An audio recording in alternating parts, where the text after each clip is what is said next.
ಮಂಡ್ಯದಲ್ಲಿ ಮಾತ್ರ ದೋಸ್ತಿ ದಂಗಲ್ ನಡೀತಾ ಇದೆ ಅನ್ಕೋಬೇಡಿ. ಮೈಸೂರಲ್ಲೂ ಅದೇ ಕತೆ. ಮೈತ್ರಿ ಅಭ್ಯರ್ಥಿ ವಿರುದ್ಧ ಕೆರಳಿ ಕೆಂಡವಾಗಿದ್ದಾರೆ. ಹೀಗಾಗಿ ಎಲ್ಲರನ್ನ ಒಗ್ಗೂಡಿಸೋದಕ್ಕೆ ದಳಪತಿಗಳು ಖಡಕ್ ವಾರ್ನಿಂಗ್ ಕೊಟ್ಟಿದ್ದಾರೆ. ಮೈಸೂರಲ್ಲಿ ಮೈತ್ರಿ ಮುನಿಸಿನ ಕಂಪ್ಲೀಟ್ ರಿಪೋರ್ಟ್ ಇಲ್ಲಿದೆ.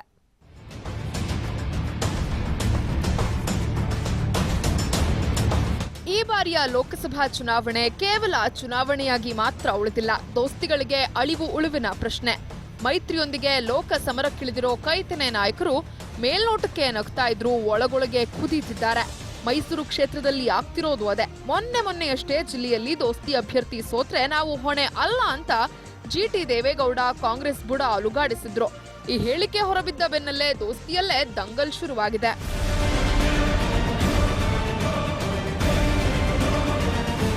ದಳಪತಿಗಳಿಗೆ ಮಂಡ್ಯ ಹೇಗೆ ಇಂಪಾರ್ಟೆಂಟೋ ಕಾಂಗ್ರೆಸ್ಗೆ ಮೈಸೂರು ಸಹ ಅಷ್ಟೇ ಇಂಪಾರ್ಟೆಂಟ್.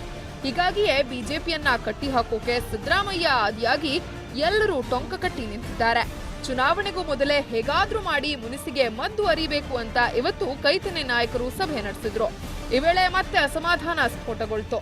ಕುಳಿತುಕೊಳ್ಳೋ ಚೇರ್ ವಿಷಯವಾಗಿ ಜೆಡಿಎಸ್ ಮುಖಂಡ ಶಿವಣ್ಣ ಕ್ಯಾತೆ ತೆಗೆದ್ರು. ನೀವು ಮಾತ್ರ ಕುಳಿತುಕೊಂಡ್ರೆ ನಾವೇನ್ ಮಾಡೋದು ಅಂತ ಫುಲ್ ಗರಂ ಆಗಿದ್ರು. ಈ ವೇಳೆ ಮಾಜಿ ಸಚಿವ ತನ್ವೀರ್ ಸೇಠ್ ಹಾಗೂ ಶಿವಣ್ಣ ನಡುವಿನ ಮಾತುಕತೆ ಅತಿರೇಕಕ್ಕೆ ತಿರುಗಿತು. ಕೂಡಲೇ ಮಧ್ಯಪ್ರವೇಶಿಸಿದ ಸಾರಾ ಮಹೇಶ್ ಎಲ್ಲವನ್ನ ತಣ್ಣಗೆ ಮಾಡಿದ್ರು. ಸದ್ದುಗದ್ದಲದ ಮಧ್ಯೆಯೇ ಸುದ್ದಿಗೋಷ್ಠಿ ನಡೆಸಿದ ದೋಸ್ತಿ ನಾಯಕರು ಒಗ್ಗಟ್ಟಿನ ಮಂತ್ರ ಸಾರಿದ್ರು. ಎಲ್ಲರೂ ನಮ್ಮ ಮಾತು ಕೇಳೋ ನಂಬಿಕೆ ಇದೆ. ಇನ್ನು 5 ದಿನದಲ್ಲಿ ಸಿದ್ದರಾಮಯ್ಯ ಹಾಗೂ ದೇವೇಗೌಡ್ರೆ ಕ್ಷೇತ್ರದಲ್ಲಿ ಪ್ರಚಾರ ನಡೆಸುತ್ತಾರೆ. ರಾಹುಲ್ ಗಾಂಧಿ ಸಹ ಮೈಸೂರಲ್ಲಿ ಅಬ್ಬರಿಸಲಿದ್ದಾರೆ ಅಂತ ಸಚಿವ ಜಿಟಿಡಿ ಒಗ್ಗಟ್ಟಿನ ಮಾತನಾಡಿದ್ರು. ನಾವೆಲ್ಲರೂ ಕೂಡ ಒಟ್ಟಾಗಿ ನಮ್ಮ ಗುರಿ ಒಂದೇ ಇದೆ. ನಾವೆಲ್ಲರೂ ಕೂಡ ಒಟ್ಟಾಗಿ ಭಾರತೀಯ ಜನತಾ ಪಕ್ಷವನ್ನು ಸೋಲಿಸಬೇಕು ಅಂತೇನೆ ಕಾಂಗ್ರೆಸ್ ಪಕ್ಷದ ರಾಹುಲ್ ಗಾಂಧಿ ಅವರು ಎಲ್ಲ ಮುಖಂಡರು ಸೇರಿ ಕುಮಾರಣ್ಣ ಮುಖ್ಯಮಂತ್ರಿ ಮಾಡಿದ್ದಾರೆ. ಕಾರ್ಯಕ್ರಮವನ್ನ ನೋಡಿ ವಿರೋಧ ಪಕ್ಷಗಳೆಲ್ಲವನ್ನೂ ಕೂಡ ಒಟ್ಟುಗೂಡಿಸಿ ಈ ರಾಷ್ಟ್ರಕ್ಕೆ ಒಂದು ಸಂದೇಶವನ್ನ ಕುಮಾರಸ್ವಾಮಿ ಅವರು ಮುಖ್ಯಮಂತ್ರಿ ಪ್ರಮಾಣ ವಚನ ಸ್ವೀಕರಿಸತಕ್ಕಂಥ ದಿನದಲ್ಲಿ ಏನ್ ಕೊಟ್ಟಿದ್ದೇವೆ ಅದನ್ನ ಮೈಸೂರಿನಿಂದ ಈ ಲೋಕಸಭಾ ಚುನಾವಣೆಗೆ ತಾವೆಲ್ಲರೂ ಕೂಡ ಕೊಡಬೇಕು.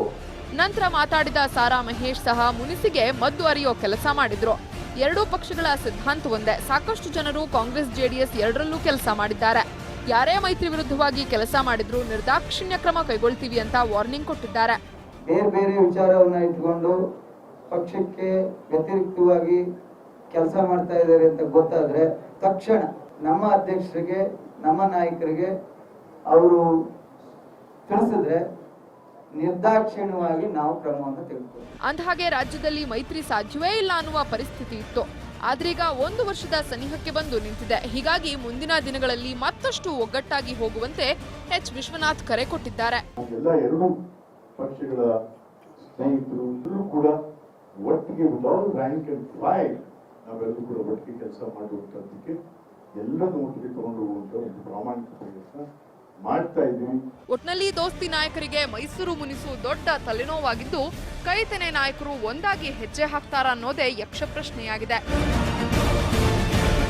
ಸುರೇಶ್, TV5 ಮೈಸೂರು.